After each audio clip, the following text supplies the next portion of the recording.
Hello everybody, this is Des Talks About Stuff here, Kidesi, and welcome back to Ramblin' Rollers for High Rollers, episode 14 of Aerois.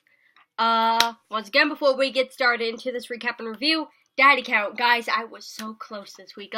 I was this close to getting a daddy count 2 weeks in a row, because I betted 5 this week, and Trot said daddy the 5th time. I was like, oh my god, did I actually win the 5th time this, 2 weeks in a row? That would be amazing. And then at last minute he said it a 6th time, and I'm just like, damn it, guys. So close. I would have had my name called out and everything, but I'll try again. I'm trying again next week. I'll try again until I win again and get that shout out on the stream, and then I can rest easy. But anyways, let's get right into this episode. This episode, we have a full party. Everybody's here. Rionan, Katie, Kim, Trot, and Tom, and of course Mark Humes with that baby face. That it's always terrifying. I don't know why, but babyface Mark just seems so off-putting. I don't know why, but yeah, I guess I'm just so used to the beard. But anyways, so Arvel decides he wants to go wait outside because fuck ghosts, and Vala decides to stick with the party. They explore the palace some more until they come across a ghost named Zelik. I also have his last name written, but I can't read for shit. Who was a paladin of Siaska before he died. And basically he tells the party basically what we knew the last episode, that this girl, Vesselvana, was doing planar magic, and Siaska didn't want that because she didn't want another planar incident that happened with the Ganassi. And she was outcast from her home, and she tried to contact her prince again, but she got stopped, and then she killed everybody, and then herself. Basically nothing, no real new information, pretty much, besides the fact that she was distracted for a while, but that's not really important. Let's see. I noticed, when this guy was talking, there was some, weird timeline stuff going on with him, because at first he says, he has no idea what the Sun Ring was, or what a Sky City was. He's never, he's never been to Sky City, and then later on in the conversation, he says that he was a boy when the Sun Ring happened, and he came from a Sky City and decided to go to the Lowlands. Dude, what time are you from? This is so inconsistent. Is this just a done goof from Mark?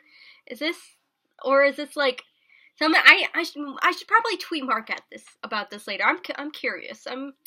I'm curious. I'll get back to you guys if he tweets out while I'm editing the answer. I'll get back to you guys on that. They decide to take a long rest because these guys get fucked, and they get attacked by more ghosts. And in this fight, guys, Lucius was this close to dying. It happened right before break, so everybody was freaking out. Even Tom went on Discord and was like, but then when we got back, thank God he wasn't dead. He had a max HP of 4 or 3. I think it was 4, he got his soul, man. He was this close to dying, and then Quill also almost died, because Quill has been through so much physically, and Nova has been through so much mentally. Can these guys get a break? Can Nova and Quill please get a break, because they have been through way too much. Oh my god. And I don't mean switch it out, Nova gets the physical pain and Quill gets the emotional one. No pain for the party, just loves, hugs, and hot chocolate, and all good things. They need good things. They need good things to happen to them, damn it, not this ghost shit. Not, lore. Give them lore that's easy access and they don't have to die for. Please. And the party's is like, yeah, we need to fucking leave. We are gonna die if we stay here any longer. And Ayla wants to stay because she wants to find out where she's from and stuff. And like, girl, I want to know too. You have no idea how interested I am in your backstory and stuff. But it's not worth dying over. We just met you. It's episode 14. Like, I mean, yes, Judo died earlier, but she was brought back to life. I don't know if we can do that shit here. I don't know this world's rules. I mean, apparently we can grow a limb, but can we raise the dead? And now, I don't mean some necromancy shit. Like, can we actually bring you back to life? Is there an autumn spire or something? But yeah, like, Ayla is eventually convinced that they need to get the fuck out. Oh, by the way, during this episode, I thought of a sort of a theory about Ayla and where she's from. Sorry if you hear that, guys, out there. I guess there's some tree guys or some shit going on. But yeah, or it's downstairs, I don't know.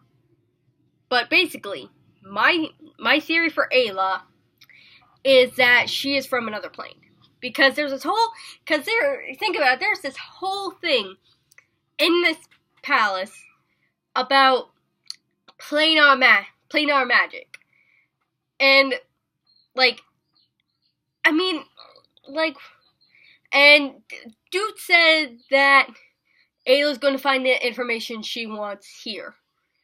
And, like, nobody here knows what her clan was. Like, it's, like, if it was forgotten, they don't know if it was forgotten, or if, like, nobody knows. Nobody's ever heard of it, really. I mean, they have an idea, but they never really heard of it.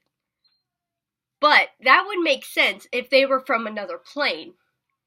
I'm just saying, it's not, like, it's not really a foolproof theory, but I thought about it during the episode. It's like, wait a minute.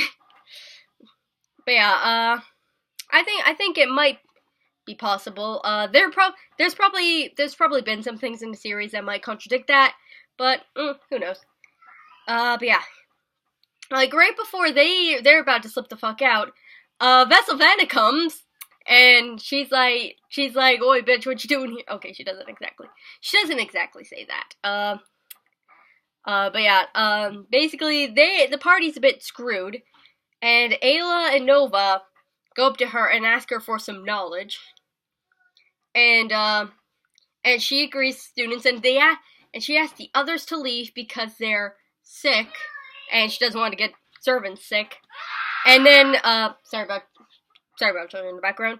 Like right before Lucius slips the fuck out, she sees him, and is like, "My prince," and I'm like, and like at that point, everyone is like, "Oh, shit. Lucius is dead, man. Lucius is dead, everybody's dead. We are fucked." That's pretty much this entire episode. This episode is either the party's fucked or the Lucius is fucked episode. In fact, I wouldn't be surprised if that's the title for this episode, Lucius is fucked. Lucius gets fucked. Lude. Yeah. And basically, so he pretends to be the prince, and Vala joins Lucius as, like, his sort of squire or something. And she said, like, this girl says, he has bad taste in company, and, bitch, Vala might just be a fucking goddess, who knows? Or at least is extremely powerful, so. Then again, she probably isn't the biggest fan of Siaska, so. So Quill and Sentry leave, and they meet with Arvel outside, and they plan up to go save these dudes. Yeah. And so Vesselvanna brings Nova and Ayla to, like, a sort of study thing, where it looks like, there's corpses everywhere. It looks like a battle just happened, and it is fucked. But, Ayla starts reading a bit about her past. It's not really too much, really, about these guys. And, Nova starts talking with this girl, with Vesselvanna, and Nova's talking about repairing the mirror and stuff, and Vesselvanna suggested suggests that she possessed Nova. And at that point, everyone is like, no. Like, Chad was very active this episode, especially the second half. Like, I'm gonna be real with you guys. First half of the episode, I was sort of tired. I was like, not too much is happening. Maybe I won't make a Ramblin' Rollers today. Have a bit of a break. And then the second half happened. I'm like, yeah, now I kind of need to make a Ramblin' Rollers for this episode. Yeah. And yeah. So, Nova and Ayla convince Vesselvana that they need some rest before they do any of this shit. And so they go to a guest room, and with Lucius and Vala, they meet Nova, no, not Nova, Sentry, Quill and Arville. They climb up their window. It's like, yo, we're gonna escape. And then eventually they go to Nova and Ayla, and like, Nova and Ayla kind of want to stay for the lore-wise, and I'm gonna go back to what I said earlier. I want to know this shit too. I fucking love lore, but it's not worth dying for, god damn it. What's the point of learning about you guys if y'all dead? There's no use. There's no use in that information. Like, oh man, so much interesting stuff about this character. Too bad they're fucking dead. Like, oh my god. Like, they're, like, spoilers for Critical Role. But at many points in this episode, I thought they were all gonna get mollywopped. They were all so screwed. I thought they were fucked. But yeah, so, eventually, they just do decide to escape, thank God. And they get the fuck out of there, thank God. Like, that good. Just fucking good. They needed to. There was no use of, like, you can't stay. And, so yeah, that night, after they escape, they get some rest. Quill dreams of, the palace again. And he sees, Vesselvana walking down the hall to the guest room, sees Lucius is gone, and screams. So, and, like, he knows that if he was there, he'd be fucking dead. Basically, and, then he sees another part of palace, that has a book of Hespa, and, like, a feather, I think. And Hesper's, like, pretty much, like, I'm not, like, this isn't exactly word for word, but, like, Hesper's, like, yeah, you probably died there, but she's got some pretty useful information. And I feel like it's pretty much Marglik's. And then Nova has a vision, same vision of the girl screaming. And then there's Tank Young, look at the mirror, it's like, power. And so, like, this is pretty much Mark saying, like, yeah, y'all gonna die, but, like, there's a lot there for you guys. Like, Mark, why? Why do you want them to go back? Do you want to TPA that back? Are you tired of the world of Aerois? Do you want to go back to Iraq? Do you want some other world, Mark? Did you work on another world and it's like, that's pretty good. Fuck Aerois. Let's use this instead. Campaign 3, baby! But yeah, the party wakes up and they hear the screaming, and they know if they were any closer, they would have been dead. I'm hoping the people of Rose Hall, like the village Rose Hall, I hope they're okay, because I don't know how far that is, that is to there. Hopefully they're okay. Yeah. And so, basically, and Nova talks about, like, why she wants to use planar magic, like, she understands why it's banned, but, like, she wants to know where she's from, and that not everything from different planes are evil. Yeah. And so, and then, so they talk about where they want to go next. Most party wants to go to Goldstone. And now, Quill kind of wants to go back there, because there's finally something in it for him. And and the thing is, Quill, this entire few episodes, it was like, yeah, I don't want to be here, there's really nothing for me here, why am I here? And then they finally escape, and it's like, there's something for me there, guys, we gotta go back. Like, god damn it. But yeah, that was the episode. I really enjoyed that episode, guys. Like, that's probably one of my favorite episodes of Aerois so far. Like, it's just really good. I'd go back and watch it, especially the second half.